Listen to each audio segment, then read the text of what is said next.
I think we can all say through at least the first 2 games of the season, South Carolina's best quality is its three-point shooting. The Gamecocks are one of the top teams in the country right now in terms of how many three-point shots they've been taking in the early stages of this season, and that's who they are now, and that's who they're going to be throughout the rest of this season. Lamont Paris has spoken about it plenty of times before, that his team is going to take a lot of three-pointers, and his hope is that they will make a lot of three-pointers. But that doesn't necessarily mean that Paris and his team aren't open to making changes, and that's kind of what we saw here in the third game of the season against Presbyterian on Wednesday night, as the Gamecocks picked up an 81-61 win over the Blue Hose to move to 3-0 on the year. And the change I'm referring to is early on in this game, South Carolina really struggled with its three-point shooting, missed about its first 6 or 7 three-point opportunities before early in the first half, Paris decided it was time to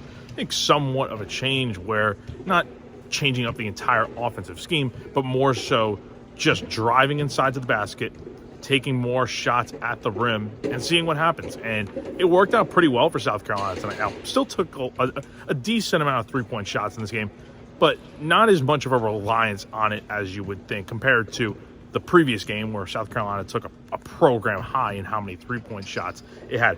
Went 8 of 25 tonight. Still a decent enough night, but clearly throughout the night, as you watch this team play, there was much more driving to the basket, going to the foul line.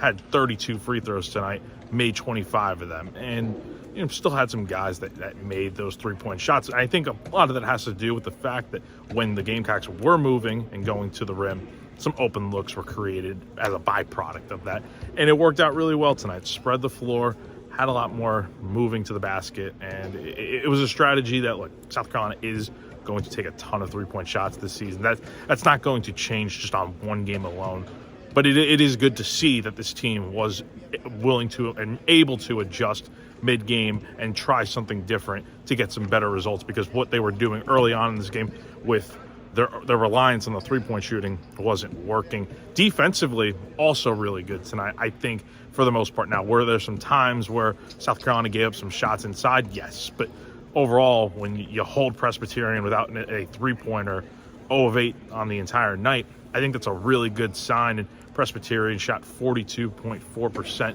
from the floor, but really had a tough time getting to the rim and making shots. And I think guys like Elijah Strong, Jordan Butler, the big guys that you have inside, haven't been amazing this season, but definitely made it tough at times. I mean, Michi Johnson had a block inside the paint, so that just kind of speaks to how tough South Carolina made it, especially since Presbyterian had a season low in points tonight. And then besides that, I mean, some of the freshmen on this team, South Carolina started Hayden Simeon tonight, mainly because Norton Capich, who has been starting at one of the forward spots for South Carolina this season, has a little bit of a thigh bruise, which kept him almost out of action for the entire night.